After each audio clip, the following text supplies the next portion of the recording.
আব্দুল্লাহ দেখতেছে রে আমার বাড়ি থেকে কে রে এত মানুষ কেন? কানে খবর গেল তোমার আব্বার শরীরে ছুরি মারেছে। আব্দুল্লাহ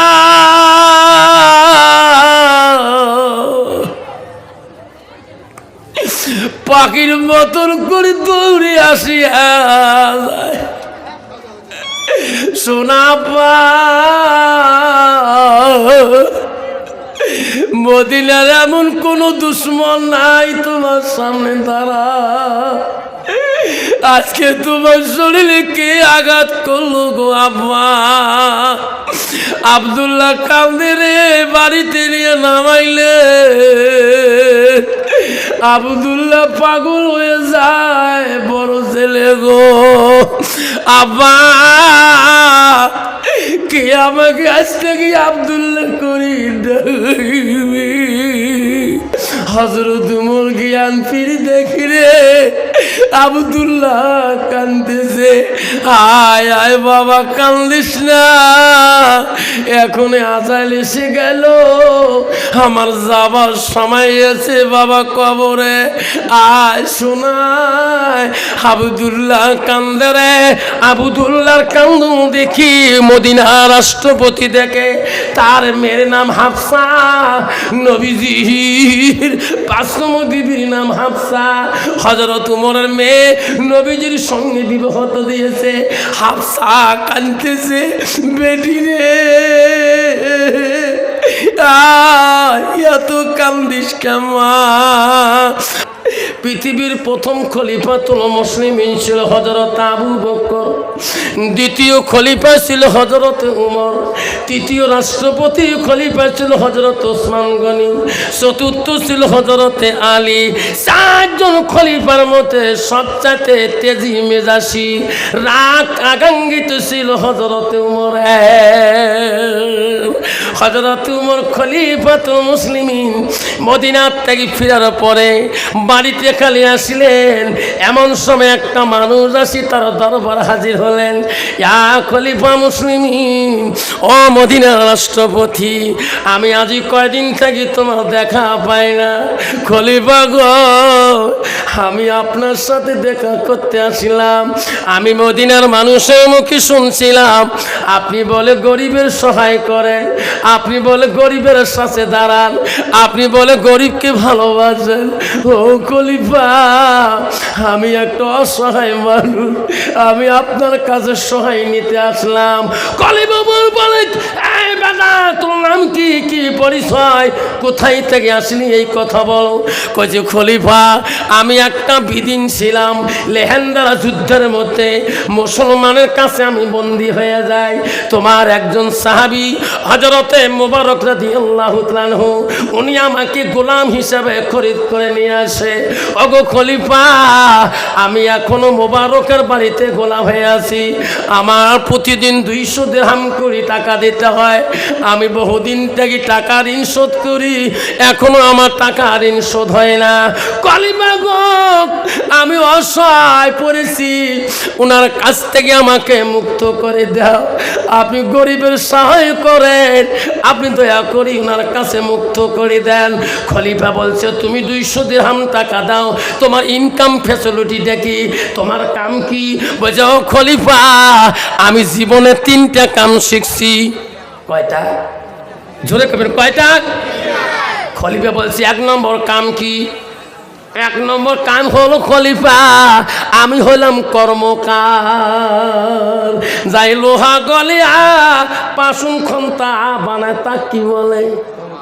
কর্মকার। 2 নম্বর কাম কি? আমি পড়ি আমি ওই খলিফা, আমি সুতা বানাইতে পারি। 3 নম্বর কাম কি? আমি একটা আর্টম্যান, আমি ছবি রাখতে পারি। এই 3টা ইনকামের দ্বারা আমি ওই মুবারকের ঋণ শোধ করি। খলিফা উমর বলে, রে তোর নামটা কি?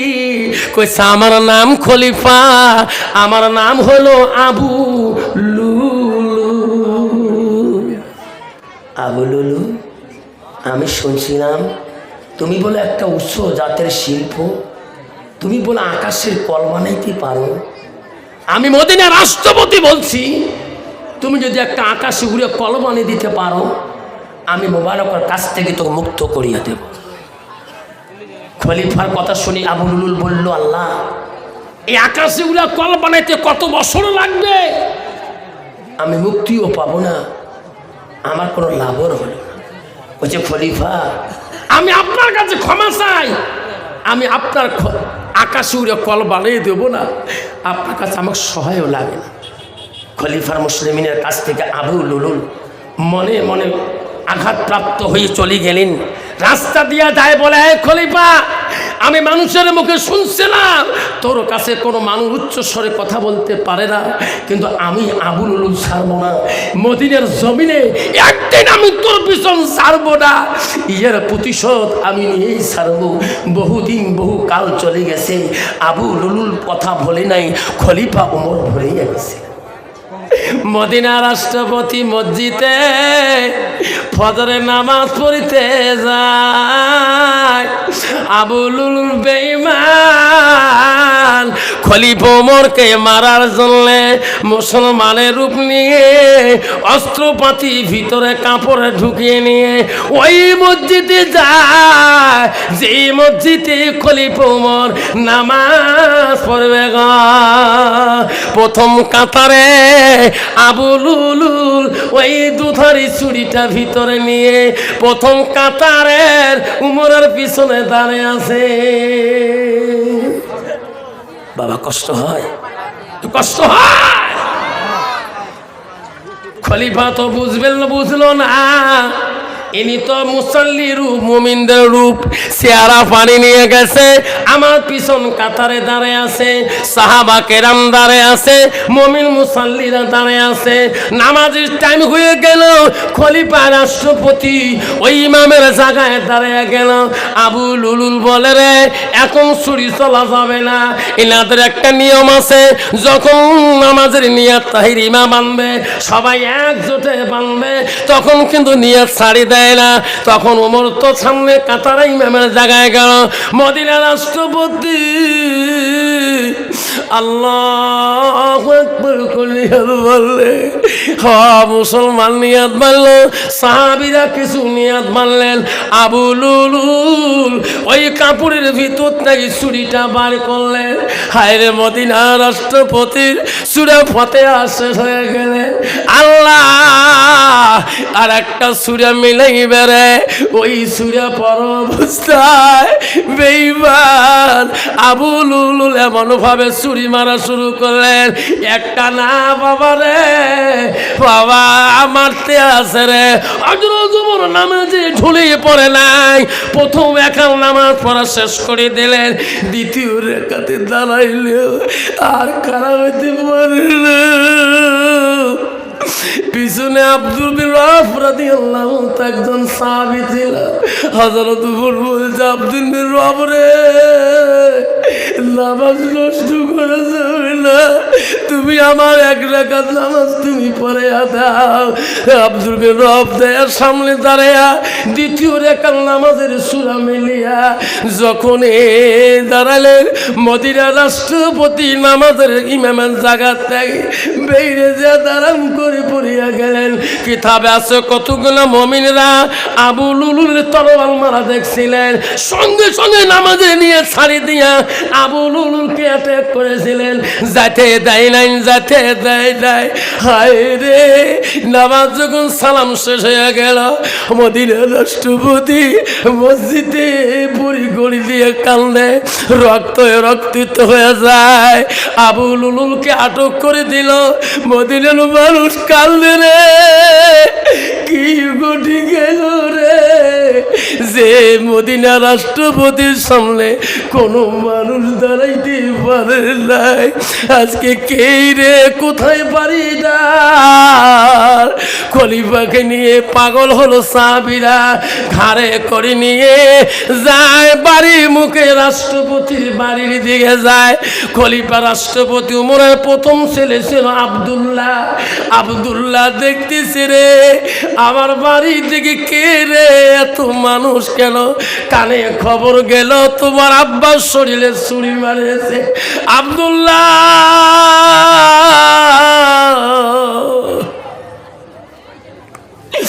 পাখির মতন করে দৌড়ে আসিয়া যায়।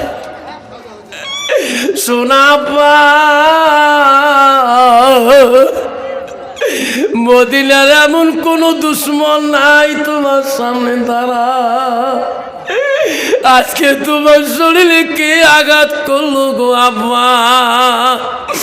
আব্দুল্লাহ কান্দে রে, বাড়িতে নিয়ে নামাইলে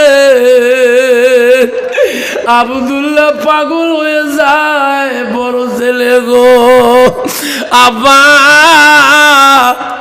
কে আমাকে আজ থেকে আব্দুল্লাহ করি?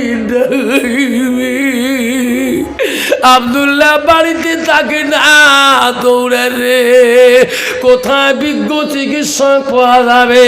দৌড়ে এক বিজ্ঞ চিকিৎসকের কাছে দেয়া কানলে চিকিৎসক বলে, আব্দুল্লাহ কান্দিস কে বাবা? ও চিকিৎসক সাহেব, দয়া করে আমার বাড়িতে যাও, আমার আব্বা বড় অসুস্থ হয়ে গেছে। আব্দুল্লাহ ডেকে আনলো, বলে বাবা কান্দিস না, তোর আব্বা চিকিৎসা আমি করবো রে। আব্দুল্লাহ রে, তুমি ঘরের ভিতরে যাও, এক গ্লাস তুমি দুধ নিয়ে আসো, তোমার আব্বাকে তুমি মুখে পান করে দাও, তারপরে আমি চিকিৎসা করবো। আব্দুল্লাহ রে দুধের গেলা দিয়ে দিয়ে কান্দে, বাবার মুখে দেয়, অল্প দুধ মুখে যায়, আব্বা আব্বা করি না, মুখ দিয়ে দুধ যায় রে, ওই দুধ আর পেটে থাকে না, চতুর্দিকে দুধের ছড়া বেরিয়ে যায়। বিজ্ঞ চিকিৎসক বলে, আব্দুল্লাহ আমি তোমার বাবা চিকিৎসা করতে পারলাম না। আব্দুল্লাহ আবার পাগলা হয়ে যায়। আব্দুল্লাহ মদিনায় শুনেছিল বিজ্ঞ চিকিৎসক আছে, সদায় মদিনার দিকে দৌড় মারতে যায়। এমন ভাবে দৌড়ে রে, বাপের কি দরদি সন্তানের। আল্লাহ নবীর কাছে আব্দুল্লাহ ইবনে মাসউদ প্রশ্ন করলো, কুতু সুম্মায়, নবী গো আল্লাহর কাছে আরো কোন বড় আমল আছে নাকি? নবী বলল, কালা বিদ্যুল ওয়ালিদাইনা, মা বাবার সঙ্গে সৎ ব্যবহার করাটা আল্লাহর কাছে সবচেয়ে বড় আমল। আব্দুল্লাহ সুজায় মদিনায় চলে গেলে বিজ্ঞ জ্ঞানী চিকিৎসকের বাড়িতে যে কান্দে।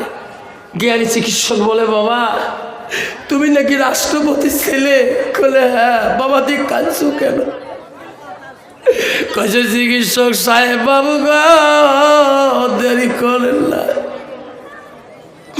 ভালো সন্তান যদি বাপকে নিয়ে যায় হাসপাতালে, যদি আইসির মধ্যে বাবা ঢুকায়, ডাক্তারের কাছে ওই সন্তান যে বলে, ও স্যার আমার আব্বার কি জ্ঞান আছে গো?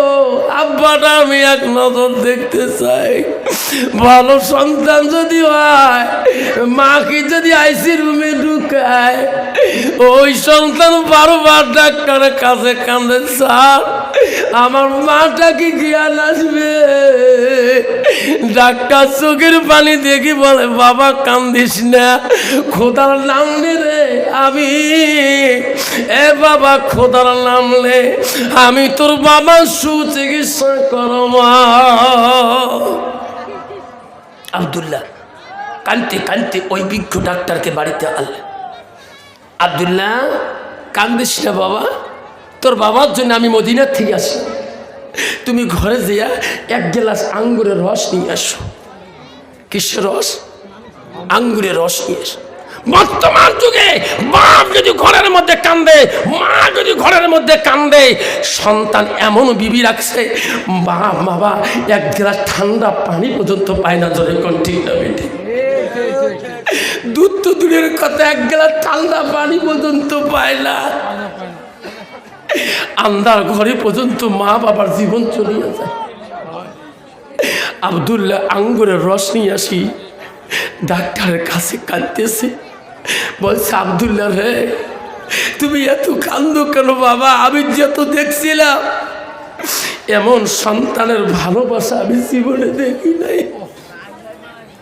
আব্দুল্লাহ তুমি এক গেলাস আঙ্গুরের রস আনি তোমার বাবাকে পান করি দাও, আমি চিকিৎসা শুরু করি। আব্দুল্লাহ এক গেলাস আঙ্গুরের রস বানার কান্দে, আল্লাহ আমার আব্বা আজকে আমার আব্বুদুল্লাহ করে ডাকবে। আঙ্গুরের রস আনি বাবার মুখে দেখে, রে আঙ্গুর মুখে রস খায়, চতুর্দিকে আঙ্গুরের রসগুলা সরাসরি মদিনা বিজ্ঞ কবিরাজ ডাক্তার বলে আব্দুল্লাহ এত দূর থেকে আসলাম কোনো কাম হলো না, জীবনে যেত চিকিৎসা করছে বাবা রে, তোমার বাবা রাষ্ট্রপতি চিকিৎসা করতে পারলাম না, আমি চলে গেলাম। আব্দুল্লাহ পাগলা হয়ে যায়, হযরত উমর জ্ঞান ফিরে দেখি রে আব্দুল্লাহ কান্দেছে। আয় আয় বাবা কান্দিস না, এখন আজাল এসে গেল, আমার যাবার সময় এসে বাবা কবরে, আয় শোনায়। আব্দুল্লাহ কান্দে রে, আব্দুল্লাহর কান্দু দেখি মদিনা রাষ্ট্রপতি দেখে, তার মেয়ের নাম হাফসা, নবীজির পাঁচম বিবির নাম হাফসা, হযরত উমরের মেয়ে নবীজির সঙ্গে বিবাহ দিয়েছে। হাফসা কাঁদতেছে, বেটি রে এত কান্দিস কেমন? হাফসা আমার কাছে আয় মা, আমি এমন একটা কথা বলি যাই মা, তোমার কানটা আমার মুখের কাছে দেরে মা। মাস বাবার সাথে রে বেটির যেটা মোহাব্বত থাকে রে, ওই হাফসা আসি বল আব্বু আমাকে কি বলতে চান? মা মা আমার যাবার সময় হয়ে গেছে মা, আমাকে জীবনে দেখতে পারবো না মা, আমি মদিনা রাষ্ট্রপতি হতে চাই মা, হতে পারি মা, আজকে আর মদিনা রাষ্ট্রপতি নাই মা, আমার জন্যে তুমি এমন এক জায়গায় যে মা আমার জন্য সাহায্য খুঁজতে হবে, তুমি পাবে কি না? আব্বা বলছে আব্বা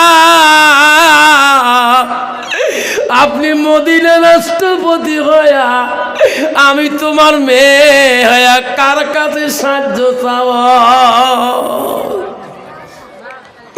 বেদি রে বিশ্বনবী রাসূলুল্লাহর বিবি আয়েশা আম্মার কাছে তুমি যা সাহায্য চাও। আব্বা কিসে? আয়েশাকে যে বলো নবীর পরে আয়েশার আব্বা আবু বকর শুয়ে আছে, আবু বকরের পরে জায়গাটা কবরের খালি। আয়েশা বলে ওই তোমার আব্বার পরে আমার আব্বার ওই কবরে মাটি টুকরা আমার দিতে দিবে কিনা? মারি এই পারমিশনের জন্য তো আমি পাঠিয়ে দিলাম। মদিনা রাষ্ট্রপতির মেয়ে হযরতে হাফসা আয়েশা আম্মার কাছে এসে গেল। আয়েশা বুঝে হাফসা কান্দিও না, তোমার আব্বাও যাবে, আমার আব্বা আগে চলে গেছে। ও হাফসা কান্দো কেন? কইছি বনি রে তুমিও নবীর স্ত্রী, তোমার অধিকার আছে আমারও অধিকার আছে। হে আয়েশা বোন, তোমার আব্বার পরে জায়গাটা খালি হয়ে আছে, কারো কবর হইলে আমার আব্বার জন্য ওইটুক জায়গার জন্য আমি সাহায্যের জন্য আসলাম, আপনার পারমিশন ছাড়া। ও গোপন আমার আব্বা সেই জায়গা যেতে চায় না। আপনি নবীর মহব্বতের স্ত্রী, আপনি তোমার আব্বার পরে এই কবরের জায়গা ফাঁকা জায়গাটা দিবি কিনা? আয়েশা বলছি আচ্ছারে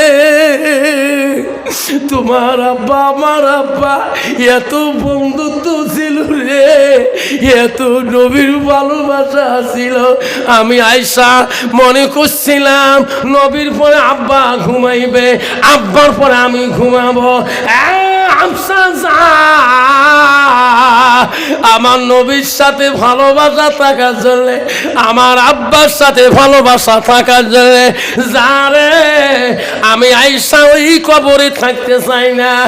যা তোর আব্বার জন্য আমি ওই জায়গাটা দানপত্র করে দিলাম।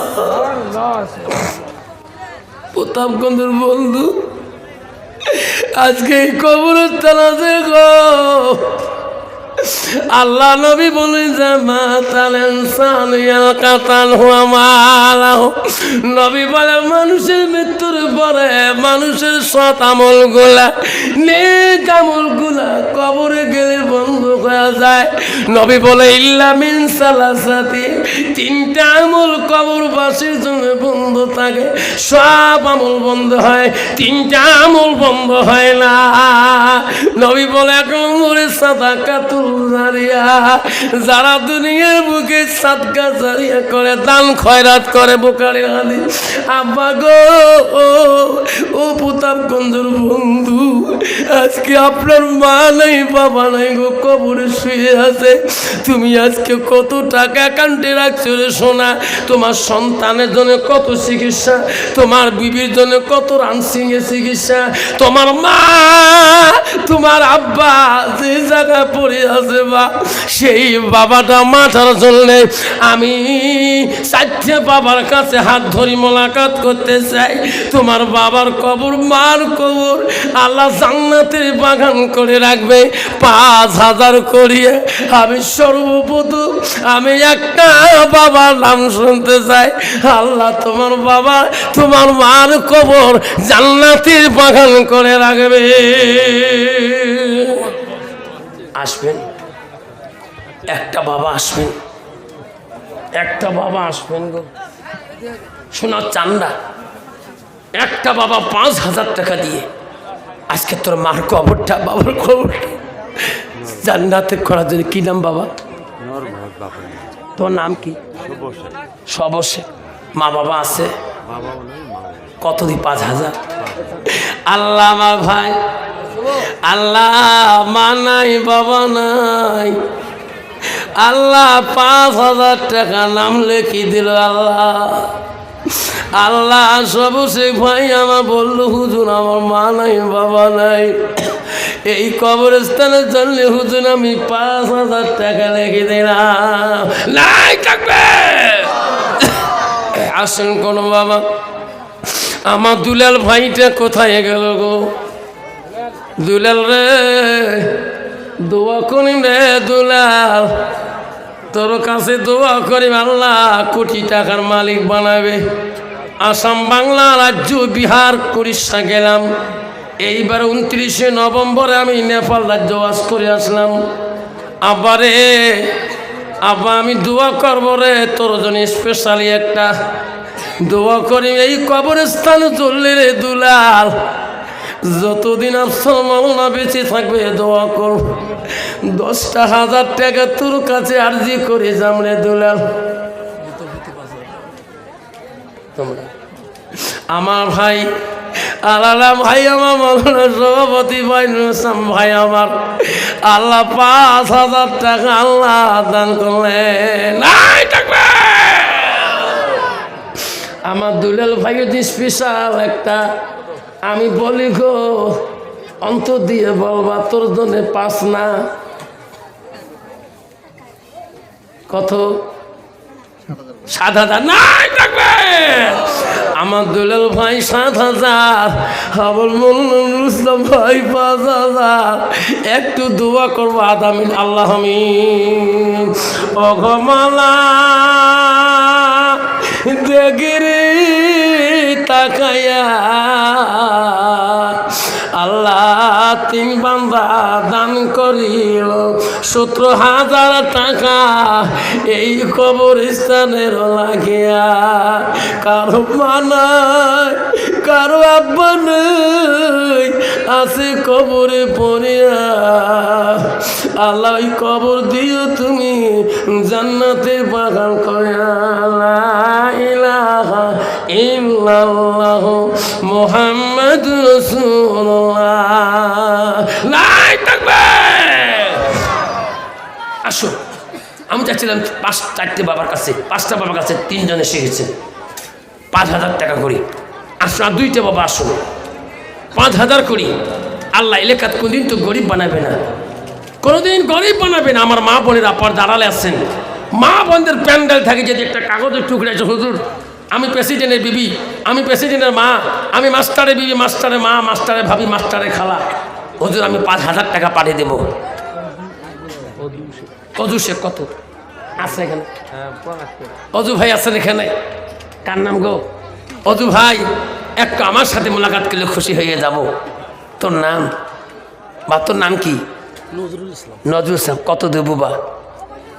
5,000 টাকা। নাই থাকবেন দেখে মালা তাকাইয়া নজরুল ইসলাম ভাই আমার 5,000 টাকা দেয় মালা এই কবরস্থানের লাগিয়া। মেরে মৌলা ওই কবুল করিয়া। দানকারীর দান আল্লাহ করিনিও রে দিষ্ঠা। দানের বদলে মৌলা বানাইও ইমানদার। আসুন বাবুজন, 4টে হয়ে গেছে, আরেকটা বাবা আসুন, 27,000 টাকা হয়ে যাবে। আর একটা বাবা আসুন, 5,000 টাকা দেনেওয়ালা। কে আসেন বাপ? আর একটা নাম অজুর শেখ নামে ভাইটা আসছে নাই? আসছে না না, আল্লাহ ওনা অজু ভাই দিয়েছেন। আর একটা বাবা আসেন গো, 5টা হয়ে যাবে। আমি কমিটির মধ্যে চাই, সমাজে থাকিও চাই। বাপ আর একটা নাম শুনি দোয়া করতে চাই গো। 5,000 টাকা এই কবরস্থানে, রাজু কবরস্থানের জন্য। ও বাবার এই কবরে আব্দুল লতিফ, আল্লাহ কবরস্থান সেক্রেটারি আব্দুল লতিফ আছে এখানে। কান্না আব্দুল লতিফ সাহেব একটু মোলাকাত করবো। আল্লাহ আব্দুল লতিফ সাহেব, আল্লাহ কবরস্থান সেক্রেটারি, আল্লাহ আল্লাহ 5,000 টাকা দান করো। আল্লাহ আল্লাহ তাদের বংশে কেউ যদি ওই কবরস্থানে ঘুমাইছে, আল্লাহ এই কবরস্থানে কবরগুলো তুমি জান্নাতের বাগান করে দাও। দানকারীর মাতা পিতা সুখে রাখো কবরে। নূরের তাসো পিন্দায় মৌলা হাসর দিনে উঠাইয়া। নাই থাকবে দান করিল আব্দুল লতিফ দেখে রে মৌলা তাকাইয়া। দান করিল দুলাল ফাইমর, দান করিল নুসলাম ফাইমর দেখে রে মৌলা তাকাইয়া। দান করিল অজু ফাইমর দেখে রে মৌলা তাকাইয়া।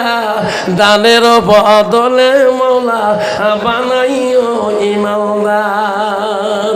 আব্বা আব্বা আসুন, আর একটা বাবা আসুন, 5,000 টাকা দেনে বলা। 27 হয়ে গেছি, আর একটা দিলে হবে বাবা 32,000 হয়ে যাবে। আর একটা নাম আসেন বন্ধু। এ বাবা কত টাকা হাসপাতাল নার্সিং হোমে যায়, ডাক্তারের কাছে যায়, কবরের কাছে যায়। এই শোনা, তুমি নেক সন্তান, তোমার বাবা কত কষ্ট করে সম্পত্তি রেখে গেছে, তোমার মা কত কষ্ট করে সম্পত্তির জন্য মেহনত করেছে। সেই বাবা সেই মা কবরে পদে পড়ে আছে। সেই মা বাবার জন্য, মা বাবার জন্য আওলাদুন সালিহুন ইয়াদুলাহুম, নেক সন্তানের দোয়া আল্লাহ সরাসরি কবুল করে নেয়। তুমি যদি নেক সন্তান হও, ওই নেক সন্তান হয়া বাবার নামে মান নামে আর 5,000 টাকা দেনওয়ালা যদি নাই। আব্বারে কামের দিকে লক্ষ্য করে বক্তব্য রাখছি। আব্বারে অল্প সময়ের মধ্যে দোয়া হয়ে যাবে। পৃথিবীতে আল্লাহ 10 জন সাহাবীকে আল্লাহ জান্নাতের সার্টিফিকেট দিয়েছে। তারা আব্বার সর্বপ্রথম সাহাবী হলো হযরতে আবু বকর, আব্বারে 2 নম্বর হযরতে উমর, 3 নম্বর হযরতে উসমান গনি, 4র্থ হযরতে আলী, 5মতে হযরতে আবু তালহা। এইভাবে বাবা 10 জন সাহাবীকে আল্লাহ দুনিয়াতে জান্নাতের সার্টিফিকেট দিয়েছে। 10 জন বন্ধু আজকে এই প্রতাপগঞ্জ রাধুয়া কবরস্থান জন্য 2,500 কোটি টাকা আমি 10টা নাম শুনি দোয়া করতে চাই।